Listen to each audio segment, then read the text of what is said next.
I actually had my whole life revolving around accounting. I've worked with numbers, but then in accounting, I even went as far as being a chartered accountant.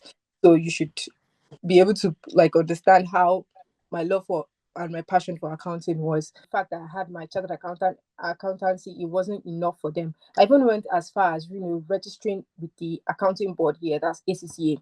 Interviews. I remember my first interview when I was going, it was even as far as going to London then. And I called him. I had not even finished my course at the time that I got my first interview as a like for the role of a data analyst. Mind you, I was not done with my course.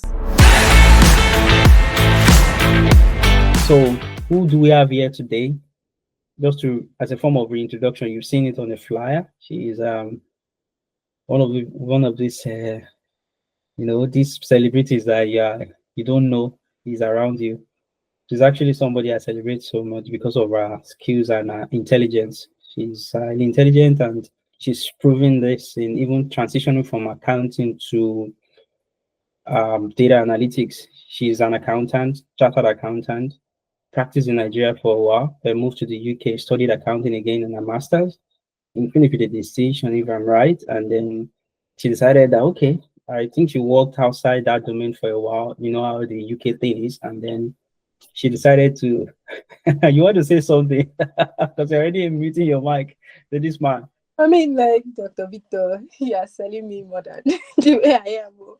I'm just Okay, all right, good. So she's very energetic and she's a go-getter, a go-getter.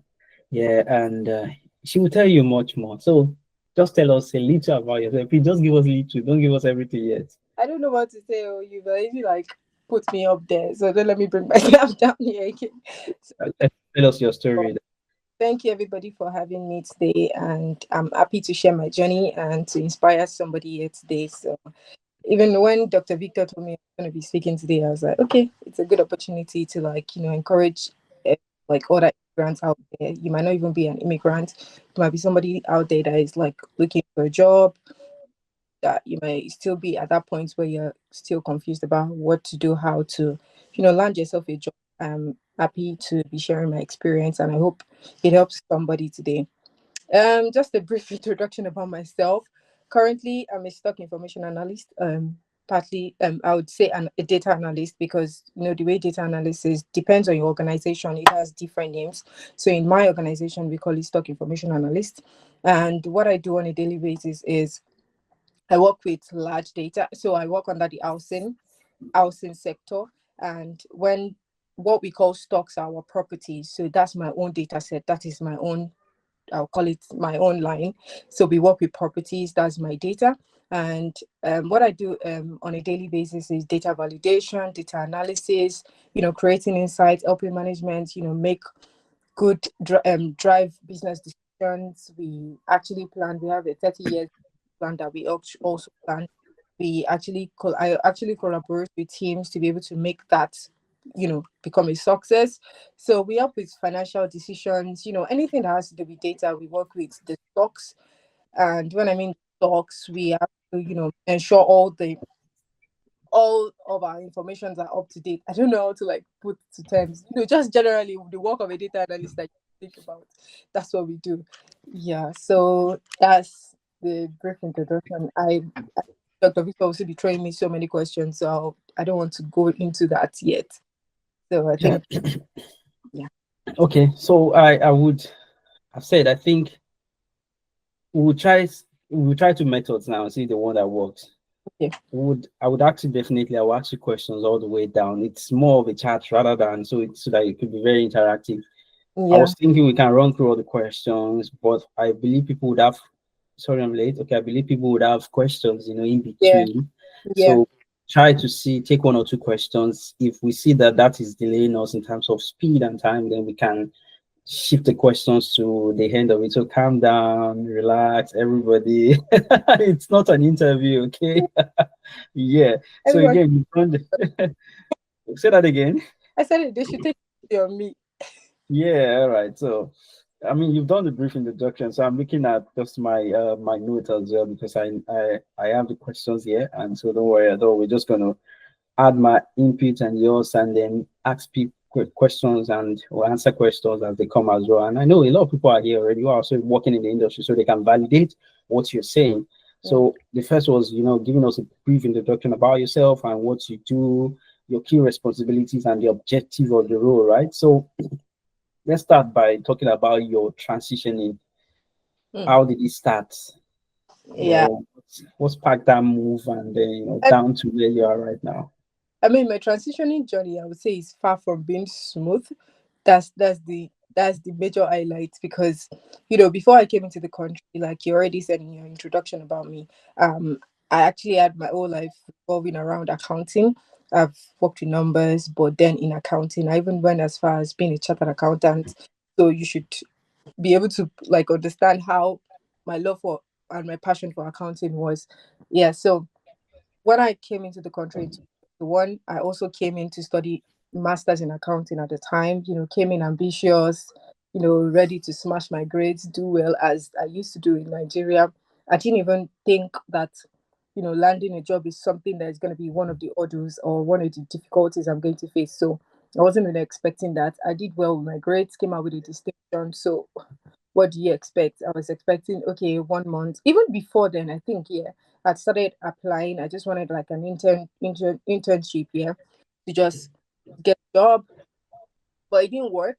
So I needed to secure my stay in the UK. So I was like, okay, I need to jump on a post study work visa because I hadn't gotten a job that could sponsor me at the time, yeah. So I had 2 years to, figure out what I wanted to do with my life. And I saw that what I was able to do, because while I was also applying for a job, I was also taking lessons from it. I discovered that what they actually needed was somebody with vast years of experience in accounting. And, I was young at the time when I came to the country. I'm still young. Yeah, I'm young. And I didn't really have that number of years to like prove to them that, oh, I actually worked this number of years before coming into the UK. And despite the fact that I had my chartered accountancy, it wasn't enough for them. I even went as far as registering with the accounting board here, that's ACCA. So I wanted to start. I paid my registration fee to become a chartered accountant in with ACCA, become a member of the body. Yeah, I already did my research and everything. But one day I sat down and I said, okay, I would need to re-strategize because if I had used all my years while I was doing my master's, no, a whole year when I was doing my master's to apply for a job and nothing was forthcoming, I needed to sit back with myself and, re-strategize and think, what can I do differently? So I told myself, okay, I'll continue to push for accounting job because I wasn't ready to just give down the whole certification and everything just because I was in the UK. Yeah. So I told myself I was going to sit down, use 1 year to continue applying for accounting jobs. Then, if nothing is forthcoming, I need to like look for another thing that is working and maybe another line that is more needed in the country or like people understand like if you're in the UK. Then I continued applying for accounting job for a whole year. I was applying rigorously. I was applying and applying and applying. The first year came to an end, and I was like, okay, this is the deadline I set for myself. I did not land any job in accounting. I needed to do something. Then a friend of mine came to me and said, oh, at the time, he said, oh, you took a course. He's been hearing about people taking courses and, they are landing roles. I was like, okay, I will not just jump on it. I needed to do what do I think my strength to help me, thrive in the sector and everything like that.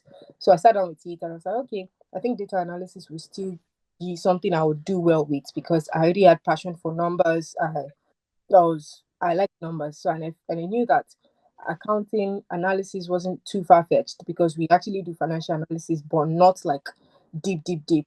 Understanding the tools that you needed for to be a data analyst. And then so he introduced me to the training center he was using. I registered. Mind you, this is the second year of my visa. I just started like that's February. I just started the second year. So when I just course, I just saw everybody was just there for a course to just get the certificate like every other person. So I started too. I didn't even know. I just sat down with my CV. I tried to do, I'm not sure I started applying it. So then one day I was just at home. I don't want to bore you with my story. I was just at home and my brother-in-law came and told me, oh, that you know this person, that, he's also into data analysis. And I was like, oh, really? I want to speak to the person. And lo and behold, it was Dr. Victor. Yeah. So he told me that day, and Dr. Victor was like, "Oh, very formal and everything." He was like, "Oh yeah, you need to register with my link." Da da da da da. Like I was like, "Oh, that's very good. Like I like it." And he told me something. He said, "If you pay for some, he said you can give me this link, like that I don't need to pay for the link, like to have a chat with him. But if I pay for it, I will see the seriousness in it." I was like, "Yes, I'm willing to like go to that extent to pay for it to just speak to you." And I would say like that day, I'm glad I made that decision to like, speak to you that day, because that was the day that everything changed. My mindset changed, and I never for once like forgot everything he said that day. He gave me three things. He said, it's not just about doing courses, it's not about jumping on a new career path. There are things that you need to hold. He said your mindset needs to change before the skill set or the tool set. And that was when my mind changed and everything changed that same day. Because I knew that it was not just about having a course, it was not just about paying for a course. It's how to approach it then. Then after then, I started going back to him. I got a better understanding, even though I was not even done with my course at the time. I'll go back to him frequently. He helped me. We sat down. Then he saw my seriousness as well, because I'm this kind of person that I will not give up. I'm always willing to like learn. If I know that you know something above me, I'll keep going to you that okay, so I'm here, this kind of thing. So he helped me like draft out my CV. We restructured the CV, and he taught me better ways to apply. And I started seeing results not long after that, because I knew that okay, when you want to apply for a job, you have to tailor your CV to this way. It's not just about using one. A lot of insights I got from that conversation from him, and I started seeing differences. I started getting interviews. I remember my first interview when I was going, it was even as far as going to London then. And I called him. I had not even finished my course at the time that I got my first interview as a like for the role of a data analyst. Mind you, I was not done with my course. I was still learning how to be a data analyst, and I went for an interview. And then we prepared together because it was my first interview. Like so, I told him that he should please help me prepare to go for that interview. I did very well. And when I got back, I called him immediately, like, this was how I did, this was how I performed. And it was like, if you're speaking like this, you're don't worry, you're not gonna be it's not going to be long till you land the role. And I held on to it. I was like, yes, I did not stop like applying. Though I didn't get that job, I did not still give up. I continued applying. I started seeing getting interviews upon interviews. I don't think it was up to like a month from no, like 2 months from when I finished my course. I spoke to Dr. Victor. I landed my first job at the current place I'm working. When I got this job, I was even shocked that I got the job. I was like, really? I got a job after how many years of like applying and applying and applying, and nothing was forthcoming. Just when my mindset changed, just when I started to approach things differently, that's when I started seeing results. And I was so excited about it. I shared it with him, and he was happy to like, you know, go the extra mile, referencing me, doing everything. We got started on the job and everything. I was keep on going back to him and telling him about my progress at the job. So I remember after the first week of getting into my job, there was an opportunity that the team wanted to expand. I told him, I said, the team wants to expand, though, and I'm just 1 week into the job. What do you want me to do? And I didn't say anything. I just took because they printed out a chart of how the team needed to expand. So they said they needed a data analyst on the team and things like that. So I took it home. I kept pondering over it. I was like, hey, am I okay to like start challenging these people that I'm fit for this? This is what because the job I got at the time wasn't the job of a data analyst. It was just like a business support role. And I just used it to penetrate into the organization. I was like, oh yeah, let me enter first. At least let me chuck my head into it. And when I went home, I sat over it. I was like, okay, am I fit for this? Am I able to do this? And I spoke to him, and he was like, oh yeah, that if it's something you think that you can go for, why not? But I didn't approach them immediately. I started proving myself. I started going over and beyond. There are sometimes that because we had a data analyst guy on the team as well, but there was one time he went on leave, and my company was under inspection at the time. And I told my manager that, oh, I could help her, like, do one of the project that they needed to do, because the data analyst guy was not there. And she was like, are you sure? We're not paying you for this. I was like, no, that's fine. I would do it. She kept on coming back with comments like, oh, Rachel, you're too advanced for this role. I was like, okay, yes, I know, but is there anything you can do about it? No, there's nothing you can do about it. But I used that time to like prove myself to them that this was my skill. And I was always ready to sell myself at every point in time, because I remember being in a meeting at the time, because the role of a business support is you go to meetings with them, you take minutes of meetings. So you are like you're going to meetings with like board of directors, you are seeing the big people in the organization. And one day, one of big people in the organization, one of the big stakeholders, he saw me and I was working out. And I was like, "Oh, what did you study?" Immediately, I was there to sell myself. Papa, papa, papa. I was ready. I sold myself to him. I was like, "Really? So you have this background in this? You have this." So I was like, "Okay, that he's going to speak to this team. He's going to speak to this team and da da da da da." But I saw that the guy started referring me, start going for principal finance officer roles and everything. Then I had to mail him. I said, I'm glad that you have like me in your mind. I'm glad that you're looking out for me, but I'm sorry, I've left accounting line behind. But if there's anything in with regards to data analysis, that's what I'm interested in. I still stood my ground with what I wanted. I knew that I'd given accounting a chance and I wasn't going back to that. Yeah. So I told him, and he was like, "Oh, that's very cool." But the key point I was trying to raise there is that at every point in time, I was ready to sell myself. Like, you will not catch me stuttering when you come to meet me and tell me, "Oh, tell me about yourself," that kind of thing.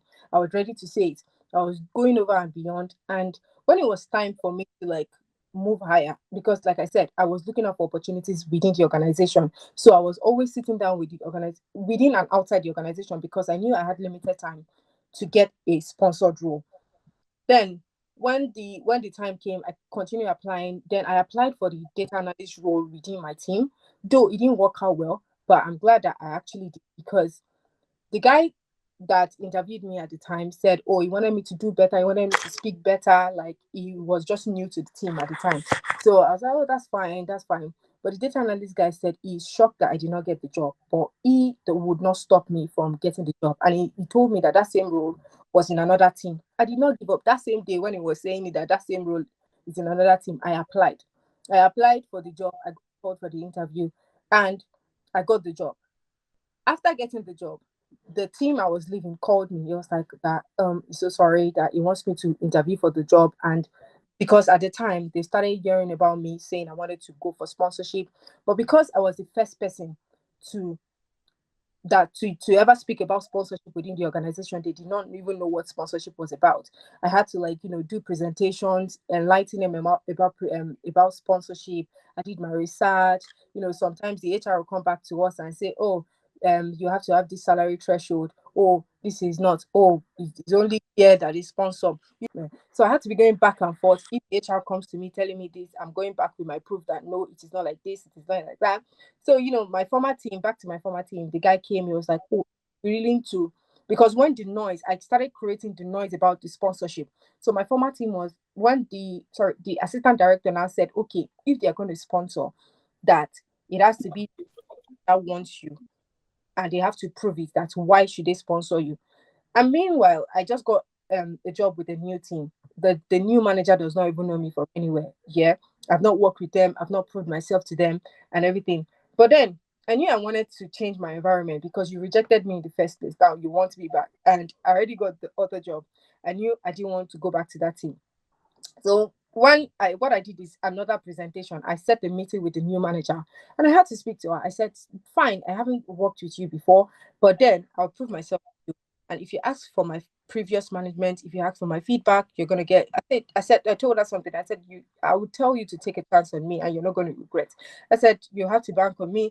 And I can't really say word for word what I actually said, but I was really confident, and I spoke to her, and she said, "Give me some time to think about it." And she came back to me like less than a week, and she was like, "Yes, she's going to fight for it." And we started the sponsorship process. And I told my other team, "I'm sorry, I don't think I want to go back again, because I already have what I wanted." And not less than 1 month, I got the license. That is exactly February. The same month my second year visa was going to elapse. It got approved. It got. And I'll just say, if there are three things that actually helped me, it was the fact that I was confident, then competent, and I was consistent. I did not just go deep into how I was applying job on NHS website. I had over 80 applications. I was applying every day. You keep seeing unfortunately, you get used to the unfortunately self. As you're saying it, you already have another batch to be able to say, "Okay, I've stopped that one there." So even if you come back to me with unfortunately, I have some that are already outside there that, you know. So I think what I just have to say is that you have to go, like, for anybody out there that is going through maybe something like this, that you have to prove your worth to them. Be persistent, don't give up, build strong relationship. And I think good community also help. It's not just about jumping on courses. It's not just about, saying I want to, you hear this one. You have to go with a good mindset. You have to be sure of what you want, and you have to stand firm with what you want. So I think that's my just Thank you. spoken to Yeah. talk too No, much. no, no, no, no, no, no. That was it. I mean, we needed that background so that people would know that it wasn't just an easy journey. And this is something I say, that the fact that I will touch your CV, we do a CV revamp section together, doesn't mean that all the jobs you're applying to, they'll start calling you. You can't be the best fit for every job, but consistency would, prove its worth, and that's the thing. So let me say to people, if you have questions, Yeah. just type in the chat, in this chat right now, so that I can read out the question. That will even save us time. So please try to know how to put it together. I know sometimes people prefer to unmute their mic and speak, but because of time, just put the question in the chat. But excuse me, to go deeper on that particular question, I Yeah. was going to go to how to build confidence. But before let's talk about that, excuse me, I want to talk about the research. You said you had to do like meetings with them. Yeah. I mean, you are the first person who's telling me about that, to be honest. I know you have to prove to them, because I've also experienced that firsthand, that HRs don't know a lot about this thing. Yeah. I used to work as a support worker, right? And I was yanked off just some days before the expiration of my visa then. And that was due to lack of, let me say, information about the thing. The manager wanted us to stay, but we were about three of us, or four of us then, but they didn't have enough information. The guy that was in charge doesn't look like he was pushing. This is another thing. You have to be very consistent. You have to make them maybe not uncomfortable, but you have to put them on their toes. You Yeah. get, and the confidence you had to challenge. You even say, just take a chance on me. You said that to me, so I remember. I know that's the thing you said, because you said that before, and then this is like the third time I'm hearing that from you. That, and it was that same confidence that you just went to, that whatever it is. I remember you told me that there was even people, somebody there already who had tried, who Yeah. even told you that Yeah. it's not going to work out. That even you got a message from either the HR or so, that there's no funding for this and all. So there were a lot of pushbacks. Yeah. But the fact that you stayed true to it, you know, what would you say is a strategy that worked? At the end of the day, is it just proving your worth? Then is it doing the research? Like, what kind of research did you do? How did you set up a meeting to present to them and enlighten them? Tell me about the information you got. I Thanks. mean, it's the confidence is based on the knowledge you carry. Because before you meet these people, mind you, they're like, they're ready. You are going there and they want to reject it. Because I'm talking about a place where they are like 1% black people. 1% is even a lot. 0.5, no, 0.05% black people. So they actually don't know anything about this immigration thing. Like, they actually don't know anything about immigration. So I would say one of the things that helped my confidence is the knowledge I carried. And the knowledge was what I was able to use to push back. Because, and the knowledge did not just come like that. I had to do research. I had to sit down with the government website. You sit down with it. You understand everything that has to do with you, and look for the ways where you can look for the ways that can be of advantage to you. I think that's the best thing to say. I mean, I'll give an example. At the time, I'd finished my post study, but I actually saw that, yeah, that was when they said, okay, you have to earn 38,000, 38,000. Yeah. So the salary was, 700. Yeah. yeah, though the salary was good, it was okay to pass the 38,000 threshold. But should I tell you that the HR said no? Because she said, oh, she didn't realize that, oh, there's a going rate and everything. We then discovered that it wasn't even the 38,000 that was needed. It was like, whatever job you have, there's a lower rate, there's a higher rate. Of course, the lower rate on NHS website that are working with the government, that's NHS. Then the other rate is for people that are actually working outside of the healthcare sector. Then what I then knew was that different jobs, different job roles. If I'm working as a data analyst, the threshold that is needed for me is different from somebody that is working as an accountant. The threshold needed different from somebody. So I had to, like, gather those research. I even got to know that there was also a discount, like a percentage, a lower rate for people that Yeah. are fresh graduate. Do you understand No that kind? entrance. Yeah. Yeah, entrance visa, Yeah, yeah, yeah. yeah, so that exemption was there for people that just graduated. So I did a PowerPoint, I did my research, I went back, I would tell my friend, oh, how do you think this PowerPoint is? I set up meetings. So I'm not just going there with empty mouth. I was not just going there to accept what they would tell me. Oh, I was not just going there because the HR is ready to throw it. No, there's only one type of visa. She even went as far as telling me there was only one type of visa, it's just healthcare visa. You know when you have a detailed PowerPoint, that if you tell me there's only one type of visa, I'll go to that point where I told you that, oh, see, and I'll put the link to the government Hmm. website. That's what I did. So I inserted the link. It was not just me. I was having evidence to back them up. I made screenshots, places where it says that, oh, you can earn less than what the government is saying. I put it there. So it was so hard to like come to me and tell me that, oh, no, you can't, except you do not want to sponsor me. I mean, before I even got my sponsorship, there was a guy, one black guy that was there in the organization. And at the time, he had even given up because what happened was that when he didn't do enough research, so he didn't know that there was something called an immigration skill charge. Because if you're not working on that healthcare sector, then your employer needs to pay an immigration skill charge. So Hmm.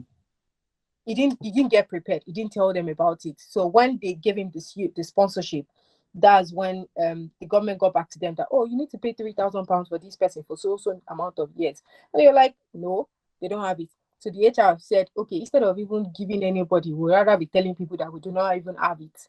And when I went to, I was just like, oh no, the government, organization does not have the money. We don't have the. I said no. I said, is it that they don't have the money, or you need the right amount of people, or you need the people at that level to be able to To authorize it? approve I it, yeah. said, okay, if I can tell this, that's fine. She can, but it's beyond our own jurisdiction to approve. I said, okay, leave it to me. The time I'll be coming back to you is just for you to approve my own visa, not for me to be having this discussion. And then I did not see anything. The next email I was going to be having, or the next conversation I was going to be having with the HR was when she was ready to congratulate me that, oh, we are so happy to issue you the COS. And it did not just come like that. It came from me going back, doing my research, going through, like, there's some links called Cascot, going through the skilled Mhm. worker, That's good. doing my research and everything. That was what helped. Actually, I hope Yeah. that. Oh, I mean, to be honest, while you were saying all that, I said, I don't think I'm not sure I can do all this. Like, Ah, it's actually a lot of work. At I the mean, same time, so I say had that to. again. I said I was desperate to, like, I must get it and I must get it.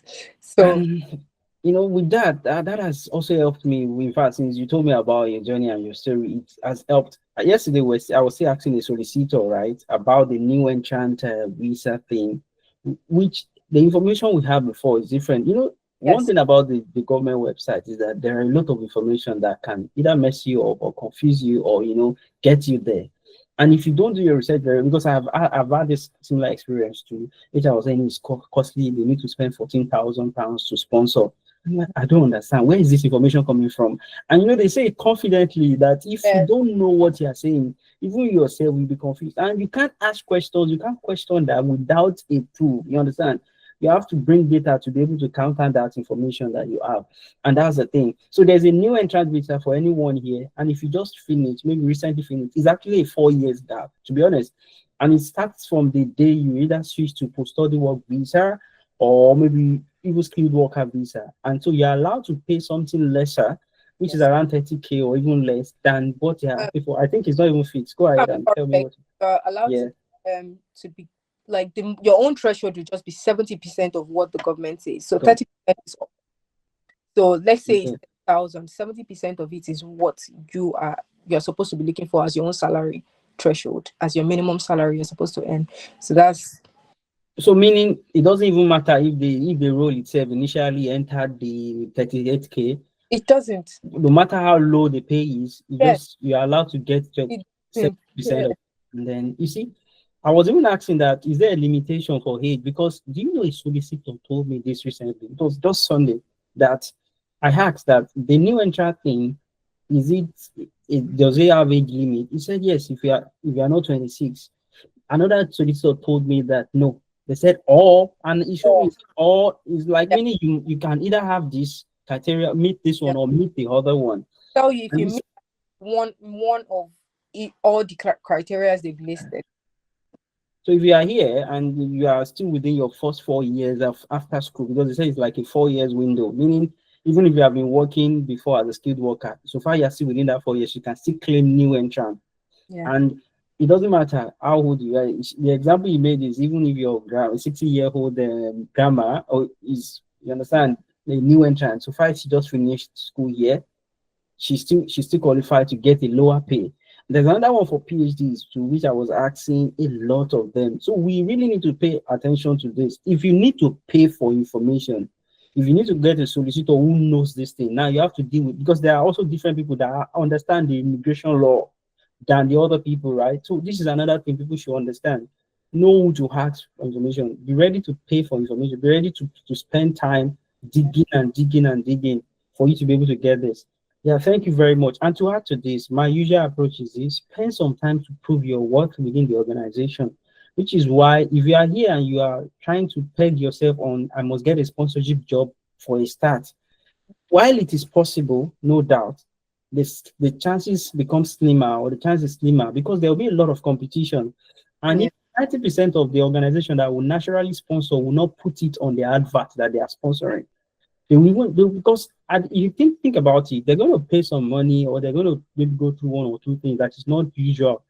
So they need to know that you want that, and that means you need like at least 3 months to 6 months to prove your worth. What if after probation they don't think you are the best fit and Mm. they've already sponsored you? It doesn't make sense.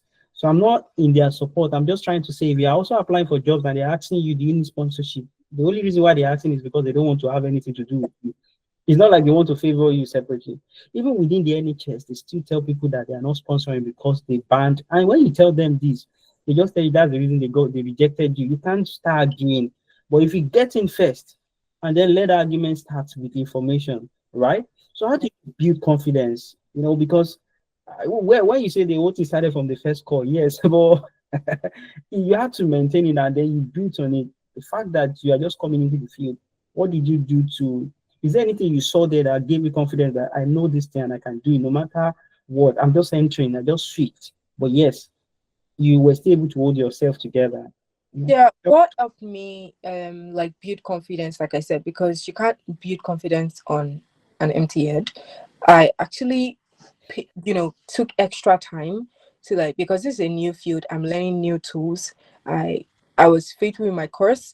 I was going extra, I was volunteering, I was taking on projects that was not even outside. After doing the one that was related to my courses, I was still like meet people that are out there in the data field. I'll tell them, oh, do you have any project you're working on? Put me on it. I'll watch YouTube. I'll go on Udemy. I'll just be practicing. And I think that was all, because I mean we were still going to go to that part, because the learning part and outside life is actually different from what you then do on the field. Is actually, it's not like it's different, but then I just feel like we always think like it's something very big, it's going to be something very difficult. It's not like as difficult as that. But then yes, I did my own work. I was always reading, I was always practicing, you know taking on courses, go online, download projects that you can actually do. And those are the things that actually helped me, those are the things that helped me build my confidence. Because, and when I'm going for an interview, when you apply for a job, when I download the pack, I know the tools they need. If they, some of them might say, okay, they need someone that knows advanced Excel to practice before the interview. Because you might just, I've not even started working, but you put yourself, when you've practiced enough, you can just picture yourself like you're working on it. And you're talking about it so confidently, like you've worked on different projects. And those projects actually help you to easily relate. I don't know how to explain it, because I've worked on, Yeah. helped me relate to the fact that, oh yes, I've done something, I've been in a real life situation, and I'm able to like interact very well with them and convince them that yes, I know it. So whatever tool that is needed before the interview, because they would have said it in their person specification requirements and the job requirements. I ensure that I know it. If it's Power BI, I ensure that I try to practice before I go for the interview, and that's where the confidence comes. You're able to speak on how to use it, the limitations about it. I think that's what it actually helped though. Wow, wow. Well done. So that takes us to the next question. Like you said, we're coming to that. It's about the myths before you enter the industry, like what's or your expectation versus the reality in the role, or even just the common misconceptions about what it will be like when you get into the industry and what you've eventually met. Is were they Uh, the same? No. yeah, so I think the first myth is that you need to be a coding expert to be a data analyst. That's not true. You don't need to be a coding expert. You don't need to be the best to, be a data analyst. I just feel like it's putting your best foot out there. Like when you have a task, I don't think when a task comes, you have enough resources to help you. Like that's how easy it is when you've eventually landed a job. Because now nobody is looking at you. You have ample of time to like solve any project that you have. You can Google, you can ask, use AI, you can use any help, ask mentors. Oh, this is the task I'm going on. What do you think is the best way? So you are not like confined to a space. It's not like an exam. It's not like an exam that, oh yes, I need to like do it immediately. And also back to the coding, you don't need to be a coding expert. I would say since I've been on this job, like I said, I learned Power BI. I did SQL as well. I did advanced Excel. But I would say since I've started this job, I've been using advanced Excel more than any other thing. I've not had to use programming languages. I've not had to use SQL. I've not even, in fact, I had to be the one to suggest to my team that, oh no, because I didn't want my Power BI skills to be wasted. So you have to install Power BI on my team. I think there are better ways to like be doing some things than it was even as bad as just doing maybe VLOOKUP every day. That because I just needed VLOOKUP to like be doing some things or XLOOKUP, advanced Excel to. So it's not just. Also, another myth was like I needed to be building the most beautiful dashboards, creating the most beautiful dashboard. No, it's more about problem solving than the most beautiful. It's more about passing informations across to them in a way that is like uh, that they can understand, like that is easy to them for them to understand. It's even as simple as just having blue and white. They don't even want too much colors on the dashboard. You don't need to create Mm. the beautiful dashboard. They just want you to detect problem, give them ways, because that's the job of us. That's our job as data analysts. We are there to like simplify those difficult things, that those things that look difficult to them in the simplest way as possible. So if you are there building complex dashboards, then there's no way to like help them solve the problem. They want quick, easy tasks, like easy things. They don't want something complex again. That's why you're there. That's why they're employing you. And so it's not just about coding. You don't need to be 100% there before you can be confident in yourself. You just need to maybe like get to like maybe 60%. Just understand 60%. Then the rest is having confidence. You see some people, like that's what some people say, oh, they graduate with first class, they don't have a job, or it goes beyond that. They want to see how how you can prove to them that yes, you are worth retaining, or yes, you can actually contribute to the business process, or how efficient you can be. So it's not just about, I know those are I've said a lot of myths. People think that, oh, you need to be a coding expert to be a data analyst. People think that, oh, you need to create complex dashboards. People think that, so it's not just about that. People think that, no, you have to impress the stakeholders. There's a lot of pressure. There's no pressure when you start working. I just I think that's that's Thank you so much. And that, I mean, I remember that you told me that you were gonna do a Power BI training. But the way you wrote it on LinkedIn was different. I later got to understand that you were the one who trained them. But the way you wrote it yeah, on LinkedIn was like you went through a training, yeah, of which what you meant was you trained the people. And I'm like, okay, you just joined them, recently, let's say, and then you're already training them. So two questions in one, right? Were there tools that they mentioned, maybe it was listed in the job description, mm, or and that you end up not using, or mm, for now, even since you got in?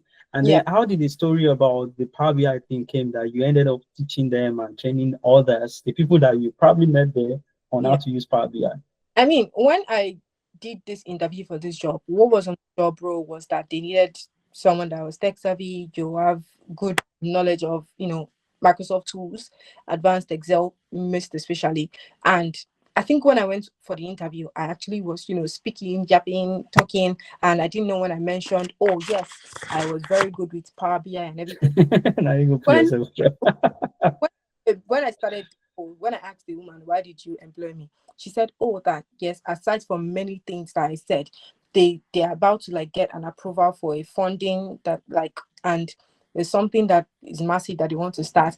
And I mentioned I had Power BI skills. Mind you, I it's just like, okay, yes, I know Power BI, but like, how many projects have I done with Power BI as a then? So she was like, oh yeah, that's the reason why. That's the reason she said she was going to get this girl, because they were going to go pay for trainings to do that. And I already had the certificate at how much, and they were going to pay for us to like pay for the people on that team before to go and take the course.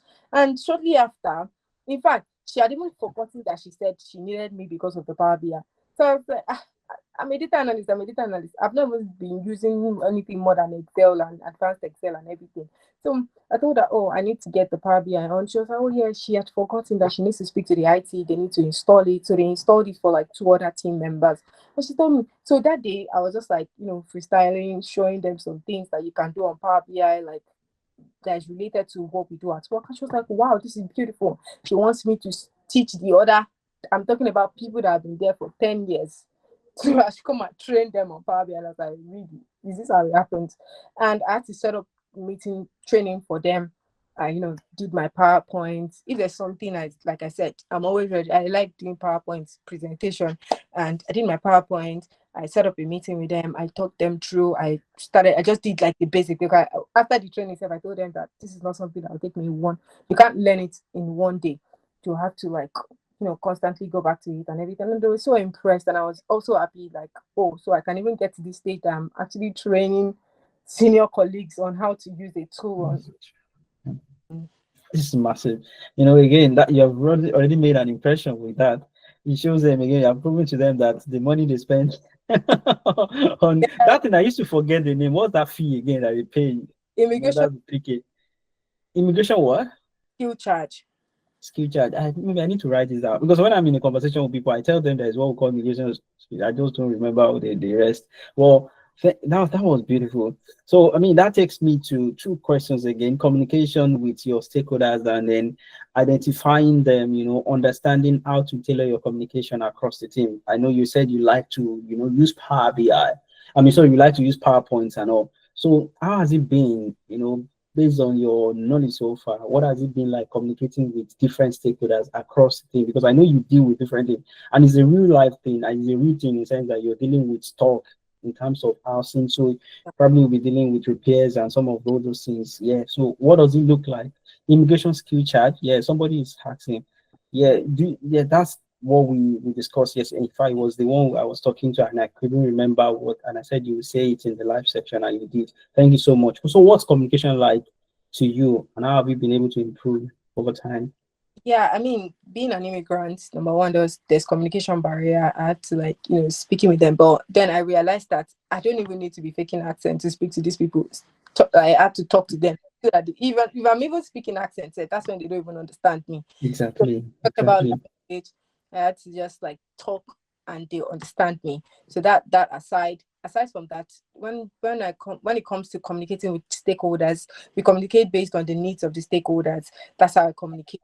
Yeah, so different people, my work like is connected to different stakeholders, different people that need my work. I talk to surveyors, I email them when I see a concern. So basically, like say for example, I'm working on validating data or validating their work as surveyors, because whatever the surveyors do comes back to me. So when it comes to me, when I scrutinize it, I'm like, okay, this is not correct, because based on my analysis here, I get back to them, I send emails to them, they need to correct it, I return their, I communicate like that. In terms of the 30-year business planning, that one I communicate based on my findings, then I do reports, not too complex dashboards. I do that. I've done like some of the work, I've also done like an analysis, a repairs analysis for over 10 years back. So they'll be able to study trends and patterns. So I communicate to them, but I keep it very simple and strategic to them. I like the risks that are there, opportunities that are there. I don't just, you know, you know, overload them or give them too much information. Like I said, communicating through teams, like tools that we use teams to communicate, like your colleagues, random quick things that you need, set up meetings with them. There are some things that, you might not be able to say over text. So you communicate with them, you just do it all. And like using tools as well for example, Power BI, if you're used to Power BI, we collaborate on Power BI. So I could be working on a dashboard and I want my other team members to see, because when you're subscribed to it on the Power BI service, each person, other team members can collaborate on whatever you're working. So we Mhm. collaborate on it, we deliberate on it, we build templates together. Oh, how can it work? How can it work? Let's do it like this, because of our work, it's something that is continuous. Like you might have a project now, and that project is going to repeat itself. You need to build a template. So you use like advanced Excel formulas for templates to have functions that a when you load in a document, it does say like This- yeah, Yeah, like that. So yeah, so yeah. so like what I said in the beginning, I communicate based on the needs of the stakeholders, basically most Mm. of the time. So whoever I'm relating with determines the thing I'm communicating with him or her. That's good. Well done. I mean, you talked about trying to see how you can. We call it sometimes in data engineering pipeline. You get, and it's also in Power BI stored procedures where you just kind of highlight what the process should be, like the transformation process, right? And sometimes you have to go as far as building macros, for you to be able to do the transformation frequently. And so that will take me to the next question will be about. So if you have questions, people, please drop it on the chat. I don't want it to just be me, myself, and I. Like I said, is a chat like kind of a podcast style thing. So the the question will be around. Usually, I wouldn't want to go that direct, but I just want to know in the whole process right now, because you said you've not really had to use SQL, meaning the source of data has been just Excel sheets, right? Um Have to connect to external sources of data at some point. yes. So basically I would say we have our company software that we Okay. so majority of the work is performed on the software. Yeah. Okay. We also use Excel, and when I mean I'm using Excel, I'm using advanced Excel, you know, things I need to do, financial modeling, whatever. I'm doing advanced Excel on, not just the basic sum and everything on Excel. And I use Power BI. Like I said, I had to tell them to like embed Power BI in my system, all it. And so it's just the three tools. I don't even have to code. I don't use Python. I don't know programming languages, tools for analysis. So my basic analytical tool is Excel and Power BI. Thank you. So do you mean the software connects with Excel, as a source of the data, or you extract the data to be able Yeah, to use yeah, it in yeah. Excel? So we have our reporting system. So we have our reporting system. It's called SSRS. So that's where our data, Okay. because the way our data comes, it comes from different teams. So is like massive from different teams. We have the repairs team, we have the surveyors feeding into it, different people feeding into it. So that place is where we then generate extract our own reports. We Mm. to us, or if I need to download any, let's say for example, I want to maybe work on damp and mold or maybe the properties, I go to that website and then it comes to me. Then I detect like something stock condition data validation. So then I can sit with the data after I've extracted it, clean the data, the normal cleaning of data, extracting it, transforming it before loading it, and before using it to make informed decision. So it's just like that channel, extracting the data, working on the data, and So wow, good. I think that also to an extent answer the next question. I was going to ask about your day-to-day responsibilities, like what a typical day is like for you. Again, this I'm trying to give people an idea of what it is. From somebody transitioning, mine might be sometimes complex, and I'm used to it. I might forget how people think about how it's going to be like. Like you said, they're not just on your back waiting for you to start working, and everybody's looking at you. Oh, yeah, do mistake now. Let's know you don't know this thing. How is it like your day to day? Maybe give us an example of two different days that are common in your experience so far, like typical day for your tasks and workflows. I mean it gets better. I would say like you get to understand it when you start the job, and Mm, you become used to the routine when you get to the job. So on a day, I might like set my I don't nobody determines what I do when I get to work. I just know mm, that I left okay. maybe we still have this amount of data not validated. I go into that, I do it. So I'm the one that creates my to-do list in a day. Though some things might come up in between, like there are some unexpected um tasks that you might not plan for it that will come up. Then you have to like Mm. quickly do that, execute the task. Maybe a stakeholder needs this thing pending, like, oh, I need this information right now. What's the amount of this? What's the level of this? You need to like do those ones. Those ones are emergency, like things that you do not plan for. But on a Mm. normal day, I am the one that determines what I want to go to work to do in a day. Or I might decide that, oh, today I want to work on maybe contractors. I want to work with contractors. It just depends on the task that you just know what to do, because you when you open your laptop, you read your emails, you see that, okay, maybe contractors have messaged you, what's the amount of this, okay, what's level of this, what's level of this, but there's no pressure, nobody's sitting behind you. I can go on and research, oh, how can I still ask Google or ChatGPT, how can I execute this, I'm trying to do this, okay, what should I do, how should I do it? Because it's a learning curve that you can't know 1000 Excel formulas, you can't know it you can't know everything. So you keep learning about how to, like, some tools you need to use. You keep learning about some formulas that work to achieve. But like on a normal day, to not digress too much from your question, is like when you're doing routine, you get used to, you master it, and it becomes easier. That's what I can say. Mm. Wow. Thank you very much for that. So, how do you measure your, let me say, achievement on a single day? Because I know this might be an information that people need to keep. It's something that a lot of us struggle with, especially when you are working remotely and you are Mm, working in the tech field, maybe even as a data analyst. It seems you go to work and you have a plan of the amount of work you will do, yeah. not knowing the blocker that you'll be faced with. Maybe like how do you then measure the success? Because sometimes you give work and you're still carrying work home in your mind. You know, it happens, like, especially when you're working from home, like some of us, you are still working on your laptop till 9, 8 p.m. and you're like, I wish I could. So how do you manage, your timing, your distractions at the same time, not beating yourself up over, oh, I didn't achieve my plan? So how do you just get off work to face other things? How do you do And for me, when I get to work, I tell myself when it's closing time, I must shut that laptop down. But it doesn't always have to be like that. that? It doesn't always have to be like that, because there are sometimes that someone is there hanging that I need this information. I need this information. And if you don't give me this information, the next is tied to another work. And you have to fulfill, you have to make sure you get an answer to that person.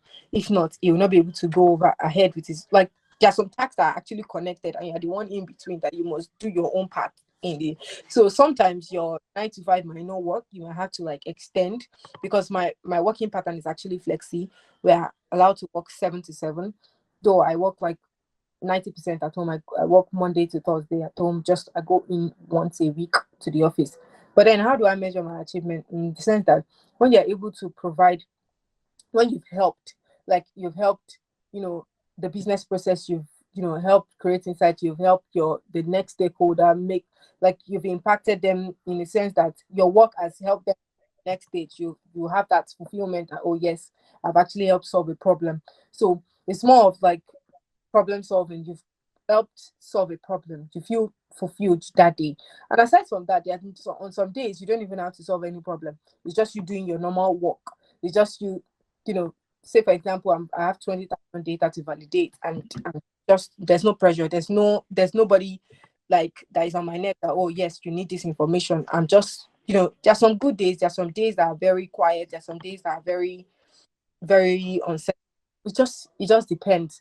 But I don't know, managing your wins in that place, or I don't know. It's just maybe sometimes if you help somebody solve a problem, you feel, oh yes, You've done like something. showing up for work every day is still, you know, you doing your. Your job, right? Yeah. And that takes me reminding people that if you're working right now, you're new, even right now, start writing down what you're working on. It's very easy for you to forget your achievement. Yes. Okay, it's very easy for you to forget what you do, especially even trying to search for an error or fix an error and you're not getting it. But all through the day, you read a lot of things on Google just to be able to understand it. While you have not been able to solve it, you have actually achieved something. Knowledge has been gained. Now you understand that particular problem very well. It might be the next day, it might not even be the next day. So Mm. if it comes back to you now on this particular one, and they ask you at an interview, so I want you to use your own current job to explain, and they say, how do you manage multiple tasks and pressing needs, priorities and all? How do you manage that in your day-to-day work? Because it's a common question that comes out at interviews. I know you said one or two things about how you determine what you work on, but when you have pressing tasks, Oh yeah, you and part. yeah, how do you prioritize? Yeah, what's your approach to prioritizing? So my approach to prioritizing is based on impact, based on deadlines, based on which one has the closest deadline. We need to achieve this. No, no, no, no. So I prioritize based on impact and urgency. How urgent is that task? That's what I use to prioritize. So those ones are the ones I take first, the most urgent. Which one are the ones that are impacting the next stakeholder? That's what I do next. So those two things are the major ways I am able to execute my tasks. And there are some that they are not time bound, like I said. So those ones are the ones that then you continue. But it's not every day that you have urgent tasks. It's not every day you have tasks that impact on other. Some days by just you doing your normal job while you're employed to the reason you're employed there to maybe validate data. Just some days might be rocky. You have to prioritize. You have to, you know, hit the urgent ones, and that's it. So prioritizing is based on urgency, is based on impact. So that's how I do. Thank you.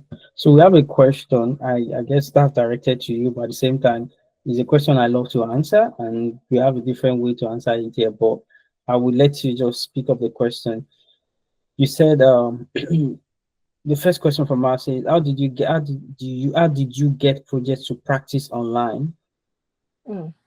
Yeah, I mean, you can. It depends on the tool you're working with. If you go on Google, like say for example, Adventure Works, there's some data online. You can. There's one that's also called like Kaggle.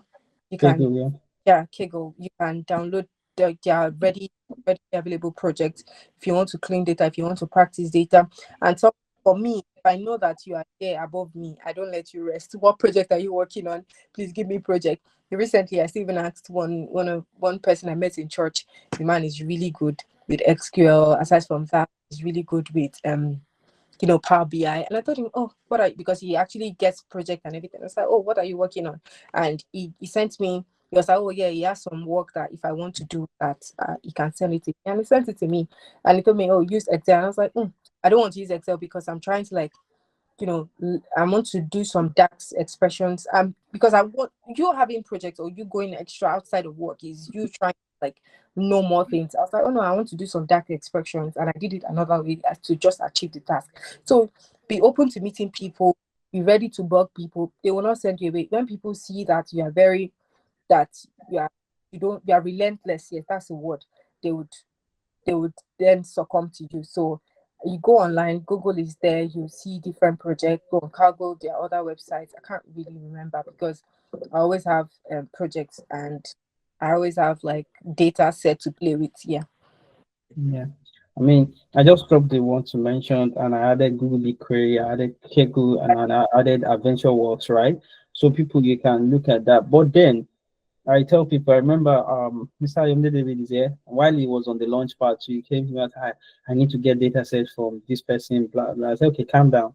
This is Mm. what we are not you won't need to go and get data sets from anybody So, when you jump on Vividex and then you have a client stack. So right now we're working on a couple of things. One of them is procurement. It's not a domain that is common. It's not, initially they were working on sales and it's broader than the way people think about it. You will have enough data set. How do you achieve work-life balance? They will still coming back. That's another question for you. And so, Timmy John, I know you're the one who asked that question. If you're able to get your way into the accelerator, you have enough data to work on. It's not like I said, it's not just dummy data. It's about you working on real life data to understand how things work. Sometimes if you are that, let me say you're pushing that fast, you might get an opportunity to work one-on-one even with a client, apart from what the other team members are working on. It varies, and we have a lot right now. I said something is still pending, which no one has picked up. It's about the social media analytics, which requires that you analyze the visit to a website, the number of impressions they are getting, and what is actually calling people into the website more, to understand also what set of events led to the a particular visit paying or visitor paying for services. So there's a lot around that. Again, you don't need to search. You'll be the one that will be tired because there's actually a lot of work to do. Okay. Then she asks, you mentioned a site aside uk.gov that gives info on COS and all. Then maybe you were talking about Cascots. Oh yeah. So the cost. So when you go to government website, you search for skilled worker going rates. So when you or skilled worker visa, if you type on skilled worker visa on the government website, gov.uk, then it's going to tell you, oh, these are the going rates. It will give you the information regarding sponsorship. But then the reason I said Cascot is because when you go there, there are different jobs, different codes, and everything. So the Cascot helps you to streamline. So when you type, for example, business, maybe your job role is business administrator. If you type on business administrator, the Cascot is going to tell you what the job code for a business administrator is. So you then pick the code, go back to the government's website, then use that code. You're just going to see, okay, this is the salary threshold for someone working as a business administrator. So the Cascot is just like, it helps you to just easily pick what the code is, because you have numerous codes. You might not know which, you might just keep checking and you don't know. So it's just like, that's what the Cascot is for. Yeah, you can help her drop maybe a link to it or how she get it closer. You can do that maybe after the call or even during the call if if you have a chance to do that. So that helps more. Again, if you want to read out, because I think Timijo is in Nigeria, so it's a good question you're asking because NHS is also another one. So if you type, I'm typing it on the chat box now, track jobs, you can get some sponsorship roles there or roles that are sponsored. Yes, you have to do with resilience. You can't stop by just you trying once, and you have to understand how to. We had a section, I think, in the time past where we showed people how to apply for jobs on the NHS website and track jobs, and a lot of people have been using that approach and they're getting interviews. So it's left for you to now to defend yourself. And that's where mock interviews comes in. And all these things are things you get at the accelerator. You get your CV revamped, your LinkedIn optimized because people are also getting opportunities through LinkedIn. I see get messages there and they're offering, I mean, inviting for different roles. So a question that is coming from Dr. Sadewuni. She said, how do you achieve work-life balance? This could be, with family, with work, and then still be able to upskill, build beyond just what we say as your day-to-day work. So how do you really enjoy? And I know you visit the gym. You like skipping. You can skip from here to so Even tell us about it. um work-life balance, you planning yourself. This is when I'm going to wake up, what I'm going to do. Sometimes I have like a to-do list. This time to this time, I have to wake up, I have to pray, I have to work from maybe 8 to 4. After 8 to 4, I have maybe 1 hour to myself to just watch film, do something different. Then maybe 5 to 6 keeping or any activity or any sporting activities, because like I said, I work from home, and working from home makes I don't take enough movement, so I'm trying to like stay active. I go for a walk, I go to the gym, I do some things. It's just planning yourself like outside of work, because we can get soaked in work and telling yourself that immediately I'm done with work, I'm closing that laptop, because the temptation is there to go into, oh, I'm not done with work. Oh, let me. You can't. They've employed you. If they've employed you, they know that you have what it is. You don't need to keep. Fine, you need to keep proving yourself to them, but then not to your own expense. You need your own life, so you need to plan yourself. You need to, even if it's about setting a to-do list, that this is what I'm going to be doing by this time. I'm going to go to bed by this time, because the next day you're going to go back to that work again. Work will continue. And if you don't take care of yourself, if you don't take care of your own health, you're not going to even be able to perform very well. Say, for example, you did not sleep well last night. How are you going to be productive the next day? So you have to like ensure that your mind is working well, your health is perfect, so that you can also, give maximum result at work. So that's what I do on a daily basis. Dr. Victor sees my status. When I'm done with work, I can maybe go for a walk, skip, do anything I'd like, and outside of work, yeah. And also have personal time, because outside of work I still want to learn. So I still create time for my own personal learning as well. So that's how I just balance everything. I'm sometimes jealous. You just use keeping and you say you're watching movies. I know, don't be like me. I'm just trying to find time to rest because, like you said, you can have brain for where your brain will just freeze, and sometimes you're sitting there on your laptop like this, and you're just looking. Then you don't know what you are doing. Like you're just there, nothing is coming. You are looking at it, and for like the next 2 hours. So Or how do what? you avoid just distracting yourself? Also, there's a temptation to also get to do chores and all sort of things while you're working from home. Especially now, yours is even crazier. I go to work like twice or 3 times a week, but you go to work once a week. So you can get to the thing of just picking your phone and somebody knows that you're at home, they give you a call or something like that, or you even yourself, you just feel like I need to go and do something in the kitchen. Then before you know, you're already cooking noodles. So things like that. How do you manage I to mean, give the the right fact, time to work? the fact is not like what I'm trying to refrain myself is I'm trying not to like be filled with I work.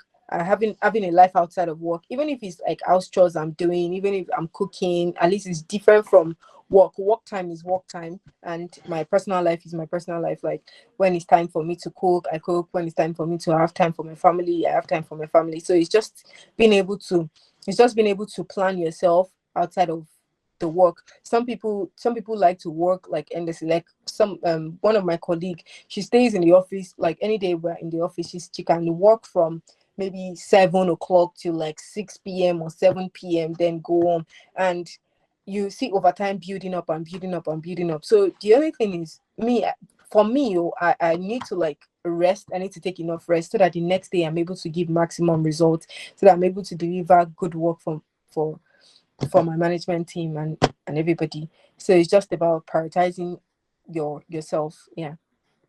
Wow, it's been a massive one, and I think we've come to the end of because we didn't start exactly. I mean, we started the exact time, but we didn't start this section exactly 5 p.m. So it's about an hour, which you've been talking. I wanted to say you give you a break to go and take a cup of water or something, but it's been awesome, and I think people are quiet. Maybe they have questions. Now, this is it. Maybe there's something you're expecting that is not being said, or you just have some things troubling you. I've been saying a lot before now, and people might be used to me. So I prefer that they hear from an outsider now, that somebody else will say, okay, yes, this is it. This is what I'm doing. This is how I do it, or this is my worries. These have been my trouble, especially for people trying to get into the field, right? Who's been searching. Yeah, they are with Dr. Victor. They think they have a framework, yes. And then we are working with Vividex. We know we are getting there, but it's also an opportunity to peep into the world, or maybe you find somebody you can see that she's aligning with your kind of struggles, right? You want to learn from her. So I would give one or two persons, the opportunity to, if probably typing was difficult for you, if you can mute your mic, tell us what you've enjoyed or gained so far in the section. And if you still have something untouched, please ask your question. Do you know, I never knew I actually took off my camera because of this little girl here. I see. Sorry. Okay, good. So when you say expert or Excel, what do you mean, please? Example function is it that you use? Okay, I think she probably was talking about complex, or let me say advanced Excel. Oh, okay. So Yeah, so part of data analysis is one of the tools, Excel, but not just using Excel on the like using advanced. You can also use Excel to build data, but going as far as pivot tables, pivot charts, and you know having advanced Excel from formulas like XLOOKUP, VLOOKUP, things like that, extracting, index match. I don't know how to explain them, but the advanced formulas that you use on Excel. That's what I meant by using advanced Excel. And going as far as building, you can build dashboards with Excel as well, with pivot tables, pivot charts. Yeah, that's what I meant by this stuff. yeah, don't mind my people here. Some people are saying, is that what you call advanced? Because some they are expecting some more crazy stuff, right? So it's part of what I've been saying here. Sometimes that there's some things we are already doing at the internship that is even more complex than what is being done in the industry. So people expect that, oh, you should do data modeling today. You should do some DAX tomorrow, macros. I know it doesn't really work like that. And like you said, there might be a repetitive task. It could just be every day you're using XLOOKUP or VLOOKUP, and tomorrow maybe there's something that needs you to learn a new one. and sometimes you forget the syntax and you go on Google to you get them back. So you don't need to learn all the tools or know everything about a particular tool before you Yeah. get in. Whatever you have done with it in the past. I think there's a new thing for you to learn. There's always an opportunity to learn them. There's some people on this call that when they handle Excel, I can't near them. They are super good and better, and that's it. Learning, I'm still there's It's so not many my that tool. better than me in Excel. You So understand? It's not my tool. It's not something I use frequently. But if you give me a task now, I'll go and figure it out. yeah. If I've not done that before, and that's the mindset I want people When you to. start working is you figuring things out. You definitely figure it out. That's why you don't have to like know it. You don't have to be 100% there before you put yourself out there to look for a job or to go for interviews. You don't need to know in 100%. Just be confident, be persistent. Yeah.